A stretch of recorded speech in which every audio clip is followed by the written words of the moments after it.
जय हिंद दोस्तों, मैं हूं आपका अपना दोस्त राकेश यादव। आज हम फिर से आपके लिए सच्ची प्रेम कहानी लेकर हाजिर हुए हैं। अगर आपको रोमांटिक सच्ची प्रेम कहानियां पसंद है तो आपको हमारी यह वीडियो बहुत पसंद आने वाली है। आपको हमारी यह कहानी कैसी लगती है कृपया आप हमें कमेंट करके जरूर बताएं। कहानियां तो बहुत सारी होती है और सभी प्रकार की कहानियां सुनने और पढ़ने में सभी लोगों को बहुत ज्यादा मजा आता है, लेकिन सच्ची प्रेम कहानी को सुनने और पढ़ने में हम सभी को ज्यादा मजा आता है, क्योंकि हम सभी की उम्र 20 से ज्यादा हो चुकी है। हम लोग प्रेम कहानियों को पढ़ने में ज्यादा दिलचस्पी दिखाते हैं, तो चलिए हम लोग सच्ची प्रेम कहानी के बारे में सुनते और पढ़ते हैं। यह कहानी एक सच्ची घटना पर आधारित है। इसके पात्रों के नामों को परिवर्तित कर दिया गया है।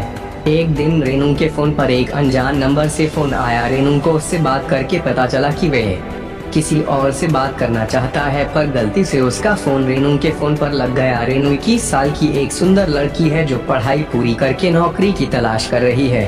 थोड़ी देर बाद रेनू को उसी नंबर से SMS आया कि सॉरी रेनू जी। पहले तो रेनू ने इग्नोर कर दिया, फिर बाद में इट्स ओके की रिप्लाई कर देती है। देखते ही देखते दोनों की बात होने लगी और दोनों फोन पर अच्छे दोस्त बन गए। लड़के का नाम सूरज था, जो कि बैंक में काम करता है और लोन के लिए गलती से रेनू को फोन कर देता है। सूरज रेनू से बोलता है कि मेरे बैंक में एक पोस्ट खाली है, अगर आप यहाँ नौकरी करना चाहती हो तो मैं अपने बॉस से बात कर लूंगा। रेनू गांव छोड़कर सूरज के साथ काम करने लगी। दोनों दिन भर साथ रहते, घूमने जाते और एक ही कॉलोनी में रहने लगे। कुछ दिनों में दोनों को एक दूसरे से प्यार हो गया और दोनों प्रेमी प्रेमिका बन गए। देखते ही देखते 2-3 साल निकल गए। रेनू और सूरज इतने करीब आ गए कि एक दूसरे के बिना नहीं रह सकते। एक दिन किसी ने दोनों को एक साथ घूमते हुए देख लिया तो उसने रेनू के घर पर बता दिया। रेनू के पापा ने गुस्से में आकर रेनू को गांव वापस ले आए और नौकरी छुड़वा कर रेनू की शादी की बात करने लगे। रेनू को एक कमरे में बंद करके रखने लगे। ना उसको फोन मिलता और ना ही घर से बाहर निकलने देते। कुछ दिनों तक जब सूरज को रेनू का कुछ पता नहीं चला तो सूरज रेनू के गाँव पहुँच गया।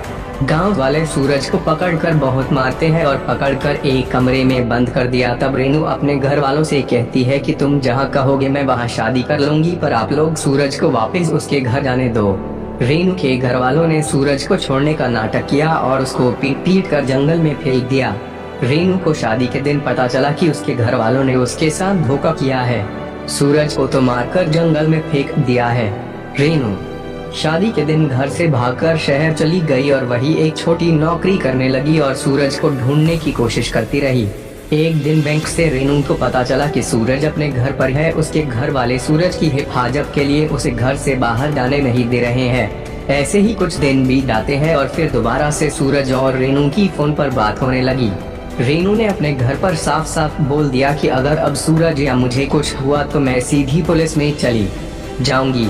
घर वालों को भी इस बात का एहसास हो गया कि अगर हम सूरज को जाने देते तो आज रेनू उनकी मर्जी से शादी कर लेती। धीरे धीरे सूरज और रेनू फिर से एक हो गए और दोनों ने मंदिर में जाकर शादी कर ली। दोनों अपने अपने घर वालों को मनाने की पूरी कोशिश की और कुछ दिनों बाद दोनों के घर वाले मान गए और फिर बाद में दोनों की शादी घर वालों की मर्जी से धूमधाम से दोबारा हो गई। दोस्तों, आपने वीडियो में देखा और सुना कि कैसे दो अनजान व्यक्ति एक गलत फोन कॉल के माध्यम से मिले और एक हो गए। कभी कभी हमें अपने जीवन में होने वाली घटनाएं समझ में नहीं आती है, पर हमारे जीवन में उनका एक गहरा असर होता है। वो कहते हैं न कि सब पहले से तय होता है। ऐसा अक्सर होता है कि कोई अनजान हमारा न जाने कब कितना अच्छा मित्र बन जाए, हमें पता ही नहीं चलता।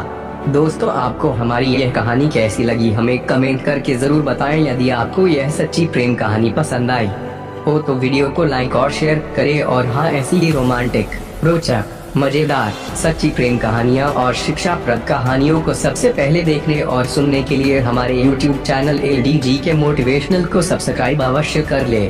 Thanks for watching my